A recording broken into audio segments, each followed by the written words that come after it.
మనసు దోచే ఇకబెనా ఆర్ట్, ఆకట్టుకుంటున్న ఆకృతులు. పూర్తి వివరాలకు చదవండి రేపటి సాక్షి హైదరాబాద్ ఎడిషన్. వైఎస్ఆర్సీపీ ప్రభుత్వం రాయలసీమ అభివృద్ధికి కృషి చేస్తే కూటమి ప్రభుత్వం సీమను పట్టించుకోకపోవడం బాధాకరమన్నారు YSRCP legal cell president Manohar Reddy. రాయలసీమపై చంద్రబాబు వివక్ష చూపుతూ మరోసారి అన్యాయం చేసేందుకు సిద్ధమయ్యారని ఆరోపించారు. లోకాయుక్త మానవ హక్కుల కమిషన్ను అమరావతికి తరలించేందుకు కుట్రలు చేస్తున్నారని మండిపడ్డారు. సీమ ప్రజలు కూటమి ప్రభుత్వాన్ని క్షమించారన్నారు Manohar Reddy. Lokayukta, human rights commission, APRC, CBI court ఇట్లాంటివి వచ్చాయి.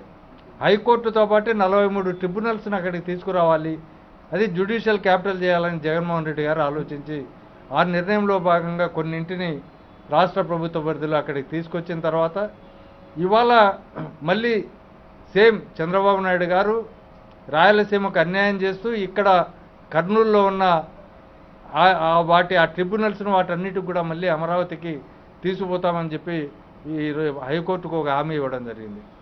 అంటే దీన్ని బట్టి మనకు అర్థమయ్యేదంటే రాయలసీమకు తీవ్రమైన అన్యాయాలు చేస్తున్న ఈ ప్రాంతం నుంచి ఈ రాయలసీమ ప్రాంతాన్ని అభివృద్ధి చేస్తారని తెలుగుదేశం పార్టీకి గణనీయమైన మెజార్టీలు ఇచ్చినప్పటికీ రాయలసీమ ప్రాంతంలో ఒక్క ఎమ్మెల్యే కానీ ఒక్క మంత్రి కానీ నోరే మెదపడం లేని సందర్భాన్ని మనం చూస్తున్నాం.